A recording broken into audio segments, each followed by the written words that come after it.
हार्दिक अभिनंदन है। आज दुर्गा सप्तशती के 8वें अध्याय की कथा को हिंदी में सुनाते हैं।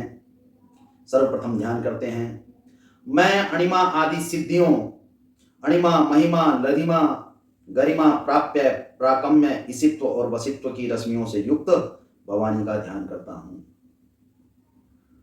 उनके शरीर रक्त वर्ण नेत्र करुणा के तरंगों से युक्त तथा हाथों में पास अंकुश बाण और धनुष शोभित हो रहे हैं। ऋषि ने कहा, चंडमुंड दैत्यों के मारे जाने पर दैत्यराज शुंभ के मन में अत्यंत क्रोध उत्पन्न हुआ और उसने अपनी समस्त दानवी सेना को युद्ध के लिए एक साथ प्रस्थान करने की आज्ञा दी। शुंभ ने कहा, आज उदायुद्ध नामक 86 दैत्य सेना नायक अपनी संपूर्ण सेनाओं के साथ युद्ध भूमि में चलें।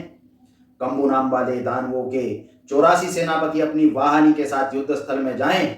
50 कोटि वीर्य कुल के और 100 धूम्र कुलोत्पन्न असुर सेनापति मेरी आज्ञा से युद्ध में रवाना हो जाएं।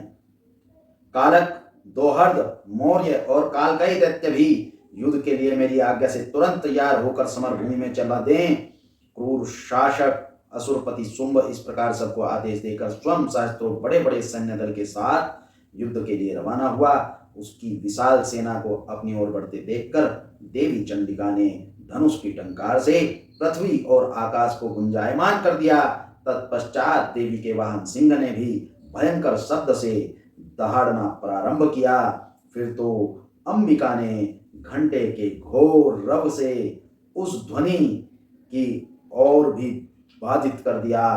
धनुष की टंकार, सिंह की गर्जना और घंटे की ध्वनि से समस्त दिशाएं गूंज उठी।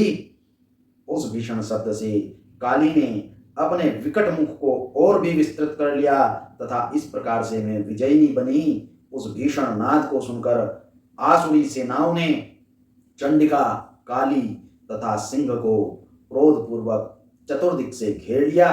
हे राजन, इसी समय असुरों के संहार तथा देवताओं के उत्थान के लिए ब्रह्मा, शिव, कार्तिकेय, विष्णु तथा इंद्र आदि देवों की महान पराक्रम शक्तियां भी उनके शरीरों से निकलकर उन्हीं के रूप में देवी चंडिका के पास गई। देवताओं के रूप, वेश, वाहन आदि के अनुरूप ही उनकी शक्तियां असुरों से युद्ध करने के लिए आ गई।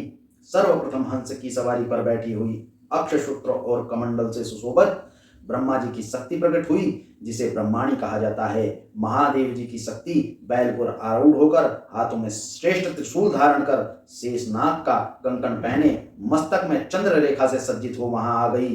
कार्तिकेय जी की शक्ति रूपा जगदम्बिका उन्हीं के अनुरूप मयूर पर आरूढ़ होकर हाथ में शक्ति लेकर उन दानवों से युद्ध करने के लिए आ गई। इसी प्रकार भगवान विष्णु की शक्ति गरुड़ के वाहन पर विराजमान होकर शंख, चक्र, गदा, धनुष तथा खड्ग लिए वहां उपस्थित हुई। अनुपम यज्ञ वाराह का रूप धारण करने वाले भगवान विष्णु की वह शक्ति भी वाराह शरीर धारण कर वहां आ गई। भगवान नरसिंह की नारसिंगी शक्ति भी उन्हीं के अनुरूप शरीर धारण करके वहां आ पहुंची। उसकी गर्दन में बालों के झोंके से आकाश की तारिकाएं बिखर जाती थी। इसी प्रकार इंद्र की शक्ति हाथ में वज्र लिए ऐरावत हाथी पर आरूढ़ होकर आई। उस शक्ति के भी इंद्र के समान ही सहस्त्र नेत्र थे। तब उन समस्त देव शक्तियों से आवृत शिव जी ने चंडिका से कहा, मेरी प्रसन्नता के लिए तुम अब तुरंत ही इन असुरों का वध करो। तब देवी के शरीर से अत्यंत भीषण और अति उग्र चंडिका शक्ति प्रकट हुई, जिसके द्वारा सैकड़ों श्रृंगालिनों की सी आवाज हो रही थी। उस अपराजिता देवी ने धूमिल जटा वाले महादेव जी से कहा, भगवान, आप शुंभ निशुंभ के पास दूत के वेश में जाइए और उन दोनों दानवों से कहिए, उनके साथ ही युद्ध में उपस्थित अन्य दानवों को भी यह संदेश सुनाइए। दैत्यों, यदि तुम्हें जीने की इच्छा है तो पातालपुरी को लौट जाओ, इंद्र को त्रैलोक्य का राज्य प्रदान कर दो और देवगण यज्ञांश का उपभोग करें। यदि बल के मद में तुम सभी युद्ध के इच्छुक हो तो आओ, मेरी योगिनियां तुम्हारे कच्चे मांस भक्षण से तृप्ति पाएंगी। उस देवी ने भगवान शिव को दूत का कार्य सौंपा था, इसलिए वह शिव दूती के नाम से जगत में विख्यात हुई। वे दैत्य भी शिव जी के मुख से देवी की बात सुनकर कुपित हो गए और कात्यायनी की ओर लपके। तत्पश्चात मैं दैत्य क्रुद्ध होकर देवी पर बाण, शक्ति, सृष्टि आदि अस्त्रों की वर्षा करने लगे, तब देवी ने भी धनुष की टंकार करके दैत्य द्वारा निक्षिप्त बाण, शूल, शक्ति, परशु आदि को खिलवाड़ की ही भांति काट दिया। फिर काली आगे आकर राक्षसों को शूल के आघात से चीरने लगी और खटवांग के द्वारा उनको विध्वंस करती हुई रण स्थल से विचक्षण करने लगी। ब्रह्माणी भी अपना कमंडलू लेकर जिस ओर निकल जाती थी, उधर ही जल छिड़क कर शत्रुओं को तेज तथा पराक्रमहीन कर देती थी। माहेश्वरी ने त्रिशूल, वैष्णवी ने चक्र, कार्तिकेयी ने अपनी शक्ति के प्रहार से दानवों का नाश प्रारंभ कर दिया। इंद्राणी के वज्र से आहत होकर सैकड़ों दैत्य खून की धारा बहाते हुए भूमि पर गिर गए। वाराही शक्ति ने कितने ही राक्षसों को थूथन की चोट से नष्ट कर दिया, दाढ़ों के अग्रभाग से कितने ही छाती को विद्ध कर दिया तथा कितने ही चक्र की चोट खाकर धरती पर गिर पड़े।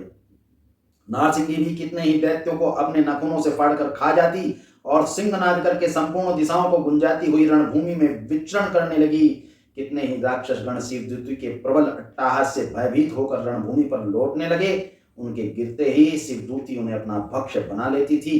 इस प्रकार क्रुद्ध देवियों के द्वारा बड़े बड़े असुरों का संहार होते देख दानवी सेना पलायित होने लगी। मात्र गणों से त्रस्त होकर युद्ध से विमुख होते दैत्यों को देखकर रक्तबीज नामक महाअसुर अत्यंत कुपित होकर युद्ध भूमि में आ पहुंचा।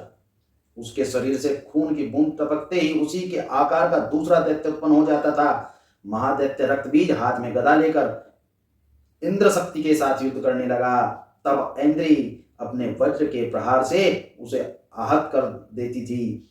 वज्र से आहत होकर उसके शरीर से पृथ्वी पर रक्त टपकने लगा, जिससे उसी के समान अन्य दैत्य पैदा होने लगे। उसके शरीर से रक्त की जितनी बूंदें पृथ्वी पर गिरती थी, उतने ही दैत्य उत्पन्न हो गए जो उसी के समान पराक्रमी थे। वह नए उत्पन्न राक्षस मात्र गणों के साथ भयंकर युद्ध करने लगे। इंद्राणी के वज्र प्रहार से उसका मस्तक आहत होकर खून बहाने लगा, जिससे हजारों नए दैत्य उत्पन्न होकर सामने आ गए। वैष्णवी ने अपने चक्र से रक्त बीज का प्रहार किया, फिर इंद्री ने गदा की चोट से घायल कर दिया। वैष्णवी के चक्र से घायल होने के कारण उसके शरीर से बहुत अधिक रक्तपात हुआ, जिसके कारण इतने दैत्यों की उत्पत्ति हुई कि समस्त जगत उनसे व्याप्त सा हो गया। कौमारी ने शक्ति, वाराही ने खड्ग और माहेश्वरी ने त्रिशूल चलाकर रक्तबीज को आहत कर दिया। अत्यंत कुपित होकर रक्तबीज ने भी अपनी गदा से मात्र शक्तियों पर आघात किया। शक्ति शूल आदि के द्वारा घायल होने के से उसके रक्त के द्वारा अगणित महादैत्य उत्पन्न हुए। इस प्रकार उस महादैत्य से उत्पन्न नए दैत्यों के द्वारा समस्त विश्व आच्छादित हो गया। इस दृश्य को देखकर देवता लोग भयभीत हो गए। देवताओं को अताहत देख चंडिका ने शीघ्रता से महाकाली से कहा, चामुंडे, तुम अपना मुख और भी अधिक विस्तृत करो। मेरे शस्त्रघात से बहुत बहकर खून से उत्पन्न होने वाले महादैत्यों को तुम अपने इस वेगवान मुख से भक्षण कर डालो। इसी प्रकार रक्त से उत्पन्न होने वाले नए राक्षसों को तुम अपना भक्ष्य बनाकर रणस्थल में विचरण करती रहो। ऐसा करते रहने से जब उनके शरीर का संपूर्ण रक्त बहकर निकल जाए, तब वह स्वयं ही मृत्यु को प्राप्त होगा। उन भयंकर दैत्यों को जब तुम चबा डालोगी, तब दूसरे दैत्य उत्पन्न नहीं होंगे। ऐसा कहकर चंडिका देवी ने अपने शूल से रक्तबीज पर प्रहार किया और काली ने अपने मुख से उसका रक्त भर लिया। तब रक्तबीज ने चंडिका पर गदा से आघात पहुंचाया, किंतु गदा के उस प्रहार से देवी को कोई अक्षति नहीं हुई। रक्तबीज के घायल शरीर से बहुत अधिक रक्तपात हुआ, किंतु रक्त बहते ही चामुंडा ने उसे अपने मुख में धारण कर लिया। रक्त गिरने से काली के मुख में जो दैत्य उत्पन्न होते थे, उन्हें भगवती काली चबा डालती थी और उसने रक्तबीज का खून भी पान कर लिया। तब देवी ने रक्तबीज को वज्र, बाण, खड्ग, दृष्टि आदि से के प्रहार से मार डाला। हे राजन, इस प्रकार शस्त्रों के समूह से आहत एवं रक्तबीज हीन होकर महादैत्य रक्तबीज भूतल पर गिर पड़ा। हे नरश्रेष्ठ, इसे देखकर देवों में हर्ष का समुद्र उत्पन्न हुआ। उमड़ गया। उन असुरों के रक्तपात के मद से उन्मत्त होकर संपूर्ण मात्र समूह नृत्य करने लगा। ओम नमः चंडिकायै।